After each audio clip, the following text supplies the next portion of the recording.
Bonsoir Slimane. Bonsoir, Quel est l'enjeu de cette visite pour Mohamed Ben Salman? La sécurité pour le royaume.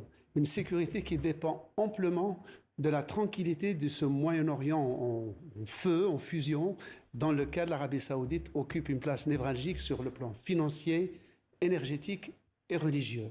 Et donc Mohamed Ben Salman va à Washington en mettant l'effort. Il est parti avec 1 millier d'investisseurs saoudiens en promettant d'investir jusqu'à 1 milliard de dollars dans l'économie américaine. Il faut dire qu'il est redevable à Donald Trump de l'avoir sorti de la relégation dans laquelle avait rejeté Joe Biden après l'atroce assassinat du journaliste saoudien en Turquie, Jamal Khashoggi.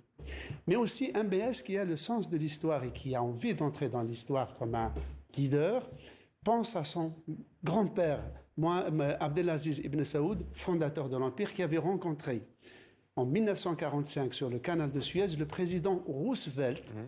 Et c'est là qu'un accord stratégique a été scellé entre Riyad et Washington, avec un échange sécurité de livraison pétrolière pour l'Amérique, protection militaire des États-Unis. Et qu'attend-il de Donald Trump, Mohamed Ben Salman? Alors, il en attend plus que ça, plus qu'un accord de sécurité, Mohamed. Il attend un engagement des Américains pour la protection de l'Arabie saoudite, protection y compris militaire.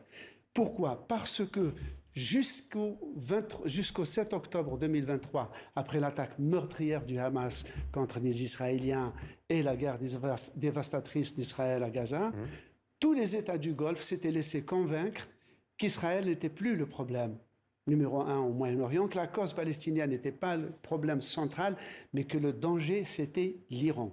Or, après la guerre de Gaza, on a vu l'armée israélienne s'attaquer au Liban, ensuite à la Syrie, ensuite bombarder l'Iran, ensuite les Houthis au Yémen, et enfin, surtout, Doha au Qatar, pays voisin de l'Arabie saoudite, qui abrite la plus grande base américaine. Là, le doute a commencé à s'installer avec l'ami américain, le protecteur. Voilà pourquoi il demande cette fois-ci, l'Arabie saoudite et derrière elle, tous les pays du Golfe demandent un engagement ferme des États-Unis pour leur sécurité.